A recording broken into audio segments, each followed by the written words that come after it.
শেখ হাসিনাকে দেশে ফেরাতে 26শে মার্চ রাজপথে নামার ঘোষণা দিয়েছে আওয়ামী লীগ।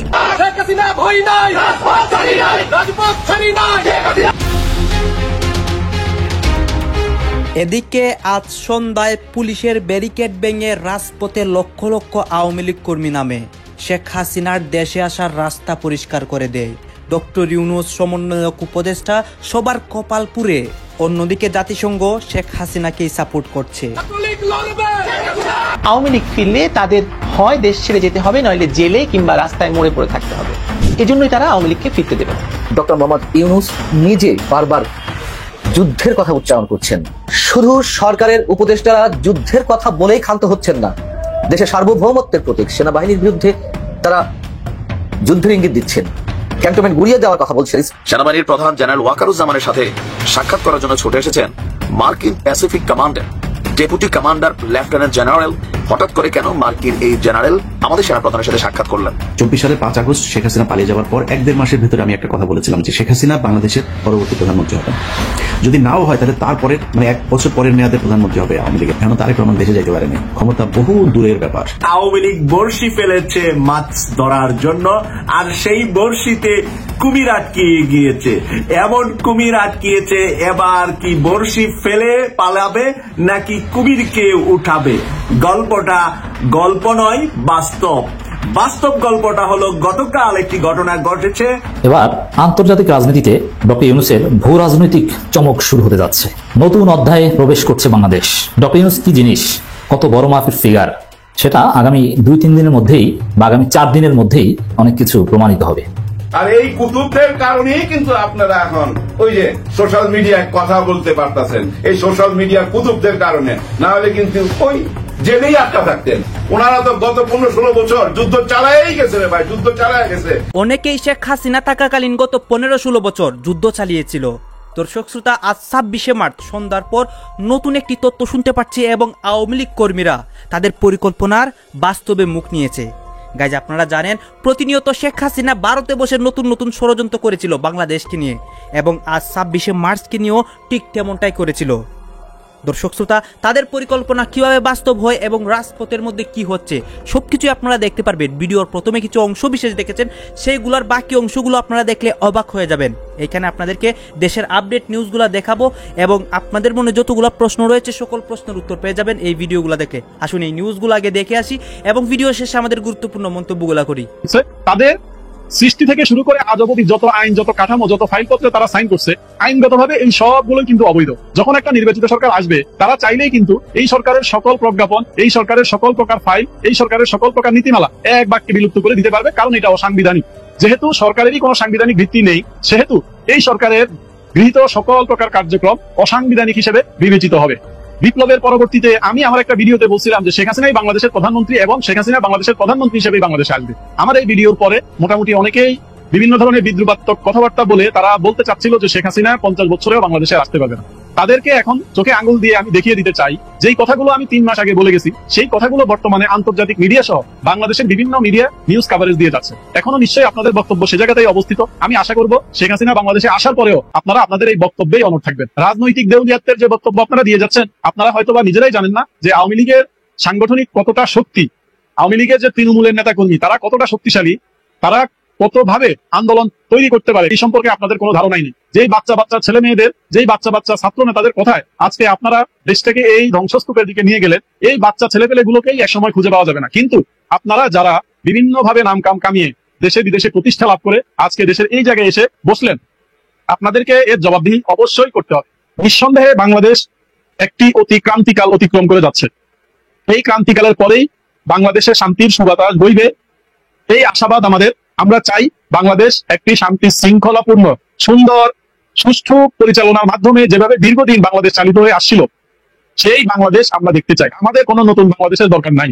আমরা গত 7 মাস থেকে আপনাদের যে নতুন বাংলাদেশের স্বপ্ন আপনারা আমাদেরকে দেখাইলেন, আমরা পরবর্তীতে দেখলাম যে এই নতুন বাংলাদেশ আসলে আপনাদের জন্য নতুন, কারণ আপনারা কেউই ক্ষমতায় পুরাতন না, আপনারা কেউই এর আগে কোনো ধরনের নির্বাচনে অংশ নেন নাই, কোনো ধরনের রাজনীতি করেন নাই। হঠাৎ করে আপনারা সরকার গঠন করলেন, হঠাৎ করে কেউ উপদেষ্টা হয়ে গেলেন, কেউ প্রধান উপদেষ্টা হয়ে গেলেন। আপনারা রাজনীতির র বুঝেন না, কিন্তু আপনারা এসে একটা দেশ পরিচালনার দায়িত্ব নিয়ে নিলেন। আপনাদের জন্য এটা নতুন বাংলাদেশ, কারণ আপনারা এখন নতুন ভাবে দেশের বিভিন্ন জায়গায় নিজেদের সিন্ডিকেট তৈরি করতে পারতেছেন। যেখানে সকল প্রকার সিন্ডিকেট ভেঙে দেওয়ার কথা আপনারা বললেন, সেখানে নতুন নতুন সিন্ডিকেট আপনারা প্রতিষ্ঠা করলেন। এটাই আপনাদের নতুন বাংলাদেশ। আওয়ামী লীগ ফিরলে তাদের হয় দেশ ছেড়ে যেতে হবে, নইলে জেলে কিংবা রাস্তায় মরে পড়ে থাকতে হবে।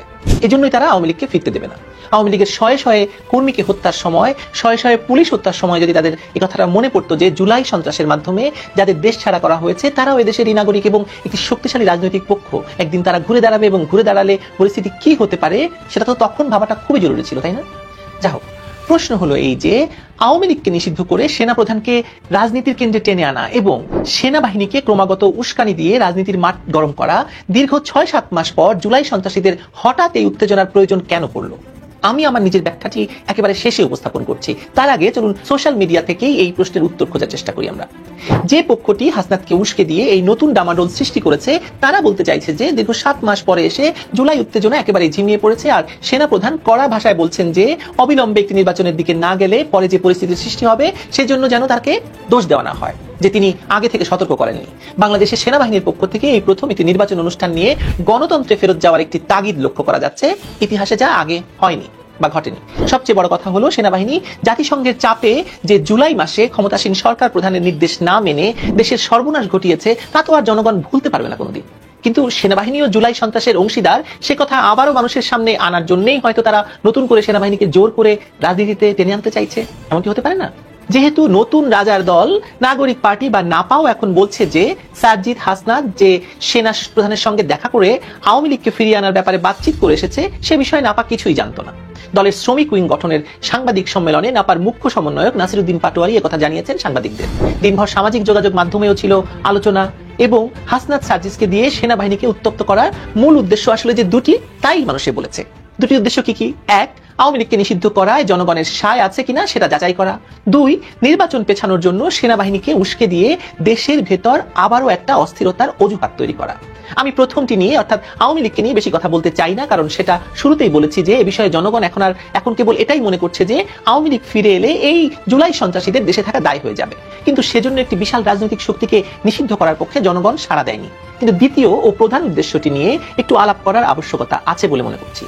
ডক্টর ইউনূসের সরকার আগস্ট মাসে ক্ষমতা দখলের পর থেকেই দেশের অন্যতম প্রধান রাজনৈতিক দল বিএনপি সহ দেশি বিদেশি গণতন্ত্র মানা সকল পক্ষেরই একটাই কথা, কবে দেবা কবে যাবা, অর্থাৎ কবে নির্বাচন দিয়ে ডক্টর ইউনূসের অনির্বাচিত সরকার বিদায় নেবে সেটাই হচ্ছে মূল আলোচ্য বিষয়। নির্বাচন দিলেই বিএনপি ক্ষমতায় বসবে এবং দেশে গণতন্ত্র ফিরে আসবে এমনটি মনে করার সঙ্গত সকলেরই হয়তো কারণ রয়েছে। কিন্তু কার্যত দেখা যাচ্ছে যে ডক্টর ইউনূসের সরকার তাদের দায়িত্বের বাইরে গিয়ে কিংস পার্টি খোলা এবং আমেরিকা চীনের সঙ্গে ব্যবসার ধান্দা শুরু করেছে। সংস্কারের নামে বহু রঙা বটিকা দিয়েও মানুষকে ভুলিয়ে ভালিয়ে রাখতে পারছে না। মানুষ নির্বাচন চাইছেই। ইলন মাস্কের 1.5 লাখ টাকা দামের একটি ইন্টারনেট সংযোগের মূলার সঙ্গে চীন থেকে নাকি টাকার বস্তা নিয়ে ফিরবেন বলে সবাইকে আরো মূলা ঝোলাচ্ছেন, কিন্তু বাঙালি মূলা ঝোলানো দেখে দেখে তিতি বিরক্ত। এখন তারা শান্তি চায়, নির্বাচিত এবং স্থায়ী সরকারের মাধ্যমে বিদেশ থেকে বিনিয়োগ আনতে চায়, চাকুরি চায়, নিরাপত্তা চায়। কিন্তু ডক্টর ইউনূসের পক্ষে তো সেসব দেওয়া সম্ভব নয়। সে কারণে নতুন একটা অস্থিরতা তৈরি ছাড়া তো বেশি দিন ক্ষমতায় থাকার কোনো অজুহাত পাওয়া যাচ্ছে না। নির্বাচন পেছাতে হলে এমন কিছু ইস্যু দরকার যার মাধ্যমে হয় বড় ধরনের ক্যাওস বা বিশৃঙ্খলা সৃষ্টি হয়, তা নয়তো হাতের শত্রু আওয়ামী লীগকে ফিরিয়ে আনার ইস্যু নিয়ে মানুষের মধ্যে বিভেদ তৈরি করে বিশৃঙ্খলাকে আরো বিস্তৃত করা যায় কিনা সেটা পরীক্ষা করে দেখা। এর মধ্যেই উপদেষ্টা আসিফ মাহমুদ সজীব ভুইয়া এক টিভি সাক্ষাৎকারে বলেছেন যে জুলাই সন্ত্রাসে তারা ব্যর্থ হলে তাদের প্রস্তুতি ছিল সশস্ত্র যুদ্ধের। মানে তখন যদি সেনাবাহিনী সরকারের নির্দেশ মেনে রাজপথে নামতো তাহলে আসিফ মাহমুদরা অস্ত্র হাতে সেনাবাহিনীর বিরুদ্ধে যুদ্ধই করত। সেটা তখন হয়নি, কিন্তু সেটা যে সামনে কখনো হবে না এমন কথা তো কেউ বলছে না এখন। তা আসিফ মাহমুদ সজীব ভুইয়া উপদেষ্টা মহোদয়কে এই প্রশ্ন কি কেউ একবার সাহস করে করবেন যে মহাশয়, যে অস্ত্র দিয়ে আপনারা সশস্ত্র যুদ্ধের প্রস্তুতি নিয়েছিলেন সে অস্ত্র আপনারা কোথায় পেয়েছিলেন, কারা দিয়েছিল আপনাদেরকে সেই অস্ত্র, আর তখন যেহেতু সেই অস্ত্র ব্যবহার করা হয়নি এখন সেগুলো কোথায় আছে, সেগুলো কি জমা দিয়েছেন সরকারের অস্ত্রাগারে, নাকি অস্ত্র এবং ট্রেনিং দুই নিয়ে বসে আছেন যে কোনো সময় ব্যবহারের জন্য? এখন কিংবা আগামী নির্বাচনে এই অস্ত্র ব্যবহার করবেন না তার নিশ্চয়তা কি উপদেষ্টা মহোদয় দিতে পারবেন? যদি নির্বাচন হয় আর কি। আমাদের প্রধান উপদেষ্টা ডক্টর মোহাম্মদ ইউনূস জাতির উদ্দেশ্যে ভাষণ দিয়েছেন গতকাল সন্ধ্যায়। অ্যাপারেন্টলি ভাষণটা হচ্ছে আমাদের স্বাধীনতা দিবস এবং ঈদ উল ফিতরকে সামনে রেখে তিনি শুভেচ্ছা জানিয়েছেন, আমাদের স্বাধীনতার জন্য জনগণের আত্মত্যাগকে স্মরণ করেছেন।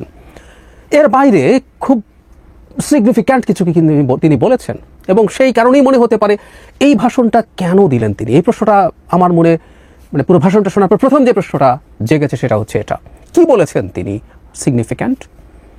নাকি আমরা পাল্টা এভাবে প্রশ্ন করব, সিগনিফিক্যান্ট কিছু না বলে রাদার তিনি খুব সিগনিফিক্যান্ট একটা বার্তা দিয়েছেন, বা আমরা বার্তাটা পেয়েছি এভাবে বলবো। তিনি দিতে চেয়েছেন তা বলছি না, কিন্তু পেয়েছি।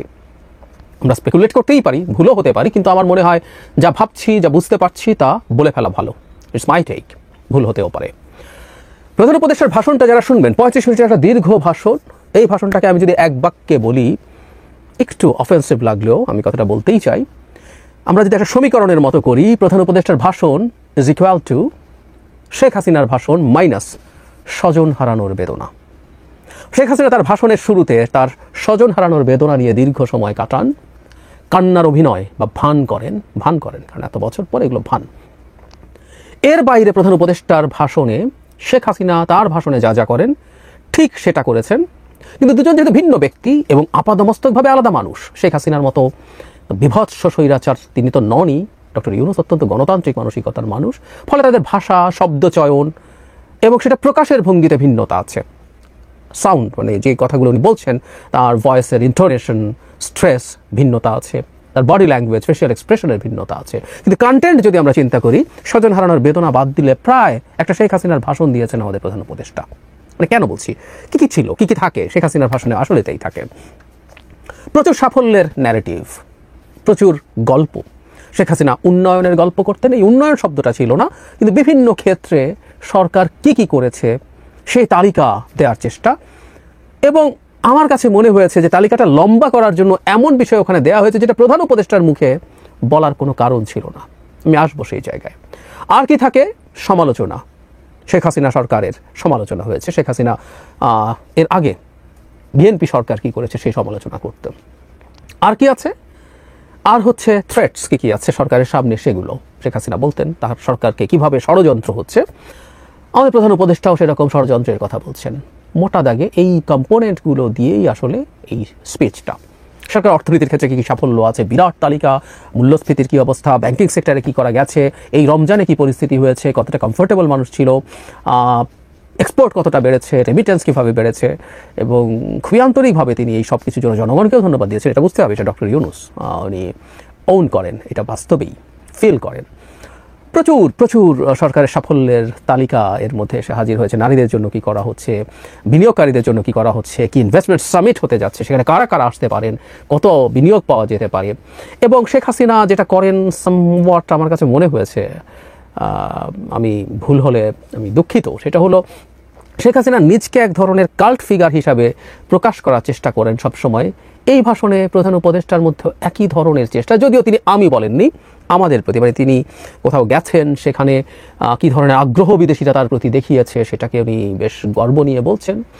এটা আসলে সত্যি কথা যদি বলে, এটা বাংলাদেশের প্রতি সম্মান নয়, এটা আমরা জানি। এটা আসলে ফ্র্যাঙ্কলি এটা আমাদের প্রধান উপদেষ্টার প্রতি রেসপেক্ট, এবং এটা আমাদের সৌভাগ্য যে তার মতো মানুষ আমাদের এই সময় দায়িত্বে এসছেন। কিন্তু আমি সত্যি খুব এটা একটা কষ্টদায়ক যে এতগুলি শহীদের পরিবারের সাথে আজকে আমি সাক্ষাৎ করতে পারছি। তবে সাক্ষাৎ করতে পারছি এটাও আমি মনে করি যে আমার জন্য অনেক কিছু পাওয়া, কারণ আমি নিজেও বাবা, মা, ভাই সব একই দিনে একই সাথে সব হারিয়েছিলাম। যে একজন মানুষের হারাবার বেদনা, কষ্ট, সেটা আমি বুঝতে পারি। বাংলাদেশের যে ঘটনা, এই সুদখোর ইউনূস ক্ষমতা দখল করবার জন্য মানুষের যে নিয়ে খেলা, মানুষের জীবন নিয়ে যে খেলা খেললো, তাতে যেভাবে একের পর এক আমাদের নেতা কর্মীদেরকে হত্যা করেছে, সাধারণ মানুষকে হত্যা করেছে, এটা ভাষায় বর্ণনা করা যায় না। পাকিস্তান 1971 সালে পাকিস্তানি হানাদার বাহিনী করে মানুষ মেরেছিল, আর ইউনূস বাহিনী, এই সুদি ইউনূস বাহিনী লাঠি দিয়ে পিটিয়ে মানুষ হত্যা করে। বিভৎসভাবে হত্যাকাণ্ড চালিয়ে যাচ্ছে একের পর এক। আর শহীদের তালিকা করেছে, কিন্তু সেখানে আমাদের আওয়ামী লীগের যে অবনীত নেতা কর্মীদের হত্যা করেছে, বা পুলিশকে হত্যা করেছে, সাংবাদিক হত্যা করেছে, সেই নামগুলি কিন্তু তাদের তালিকায় জায়গা পায় না। এটাই হচ্ছে সব থেকে দুর্ভাগ্যের। আমি আজকে যারা আপনজন হারিয়ে এখানে উপস্থিত হয়েছেন, আমি তার সাথে কথাই বলবো, কারণ বক্তৃতা তো অনেক দিচ্ছি, প্রতিদিনই দিচ্ছি, কিন্তু আমি আপনাদের কথাই শুনতে চাই।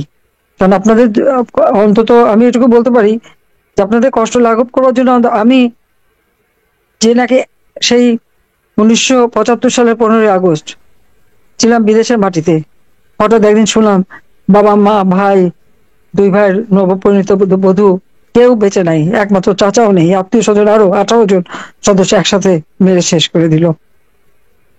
বিদেশের মাটিতে সব হারা রিফিউজি হয়ে আমাদের থাকতে হলো 6টা বছর।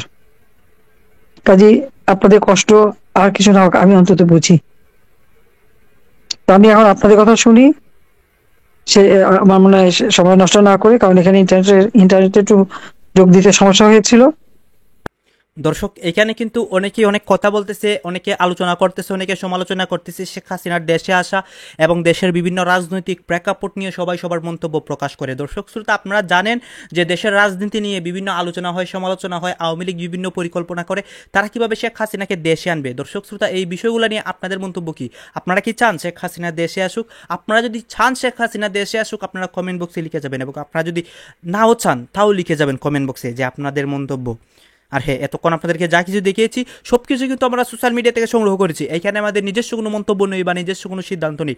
এই সব দেখে আপনাদের কি মনে হচ্ছে এবং আপনাদের মন্তব্য আপনারা অবশ্যই কমেন্ট বক্সে লিখে যাবেন। এবং আপনাদের কাছে আমাদের একটা রিকোয়েস্ট থাকবে, আপনারা যদি আমাদের চ্যানেলের নতুন দর্শক হয়ে থাকেন, চ্যানেলটি সাবস্ক্রাইব করবেন এবং পাশে থাকা বেল বাটনটি বাজাবেন, যাতে আপডেট নিউজগুলো সবার আগে আপনাদের কাছে পৌঁছে। ধন্যবাদ।